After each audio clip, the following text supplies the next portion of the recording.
మంగళగిరి నియోజకవర్గ ప్రజల కోసం మంత్రి నారా లోకేష్ నిర్వహించిన ప్రజా దర్బార్కు అనూహ్య స్పందన వస్తోంది. ఈ సందర్భంగా రాష్ట్ర వ్యాప్తంగా ప్రజలు పెద్ద ఎత్తున తరలివచ్చి సమస్యల్ని నారా లోకేష్కు విన్నవించుకున్నారు. ఎలాంటి ఆంక్షలు లేకుండా ప్రజలు నేరుగా వచ్చి లోకేష్ను కలిసి సమస్యలను చెప్పుకునే అవకాశం వచ్చింది. అధికారాన్ని అడ్డుపెట్టుకుని వైసీపీ నేతలు భూ కబ్జాలకు పాల్పడ్డారంటూ ఫిర్యాదులు అందించారు. మంగళగిరి మండలం ఎర్రబాలెం గ్రామానికి చెందిన వైసీపీ నేత చావలి ఉల్లయ్య తన 16.5 సెంట్ల స్థలాన్ని కబ్జా చేశారంటూ ఆల సాంబశివరావు అనే వ్యక్తి నారా లోకేష్కు ఫిర్యాదు చేశారు. కర్నూలు జిల్లా ఓర్వకల్ మండలం లొద్దిపల్లికి చెందిన కురువ ముద్దయ్య స్థలాన్ని పిట్టం నాగసుధాకర్ రెడ్డి, పరిగి మాధవి ఆక్రమించారని ఫిర్యాదు చేశారు.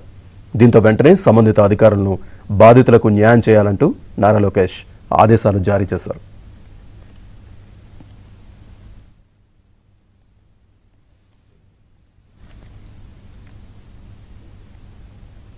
ఇదిలా ఉంటే ఉండవల్లి రేవేంద్రపాడు రహదారి నిర్మాణాన్ని పూర్తి చేయాలని స్థానిక ప్రజలు విజ్ఞప్తి చేశారు.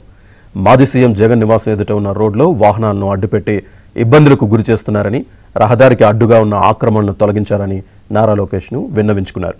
దీంతో వారి సమస్యను వెంటనే పరిష్కరిస్తానని నారా లోకేష్ హామీ ఇచ్చారు. ఉండవల్లిలోని ప్రజా దర్బార్ కార్యక్రమం వినతిదారులతో సందడిగా మారింది.